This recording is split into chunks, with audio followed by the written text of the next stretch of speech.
হায় মুসলমান ওষুধ খাইতে অভ্যস্ত হয়ে গেছে। ওষুধ খাইতে, ডাক্তারকে পয়সা দিতে অভ্যস্ত হয়ে গেছে। অথচ দুরুদ শেফা ছিল। শেফা, শেফা বোঝেন? হ্যাঁ, রোগ মুক্তির কারণ। নাইলে দুরুদে শেফা আসতো কেন? কি দুরুদে শেফা নাই? হ্যাঁ, এছাড়াও দুরুদ যত পড়বে তত ভিতরে আরোগ্যতা লাভ হবে। আরোগ্যতা কি লাভ হবে? আরোগ্যতা লাভ হবে। আরোগ্যতা লাভ হবে। কেননা দুরুদ নূর। নূর কি? দুরুদ হলো আলো।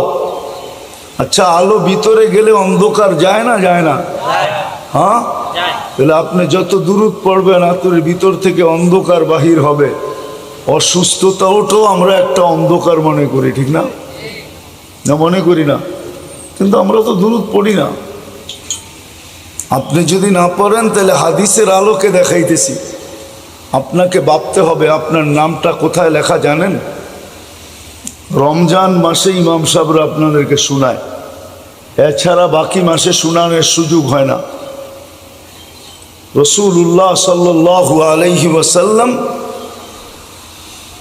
প্রথম মেম্বরে উঠা, আমি প্রথম সিঁড়িতে, মেম্বরের প্রথম সিঁড়িতে পা রাইখা আমিন বলছিলেন, দ্বিতীয় সিঁড়িতে আমিন বলছিলেন, তৃতীয় দাপেও আমিন বলছিলেন।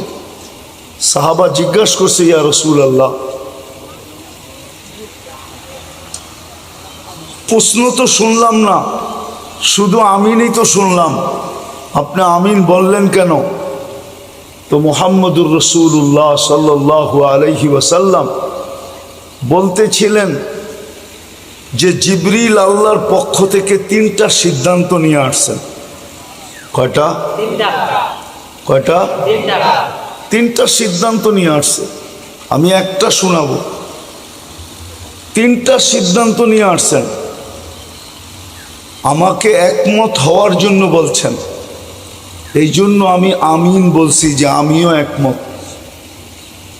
আল্লাহর সিদ্ধান্ত যে আপনার নাম শুনলো কিন্তু দুরুদ পড়ল না, সে ধ্বংসপ্রাপ্ত। কি কি? আবার বলেন না। এখন আপনি যদি দুরুদ না পড়লেন, আপনি সিদ্ধান্ত করেন আপনার নামটা কোথায় লেখা। আমি যদি না পড়লাম তো আমার নামটা কোথায় লেখা? বোঝা গেল আমার নামটা ধ্বংসপ্রাপ্তের লিস্টিতে লেখা।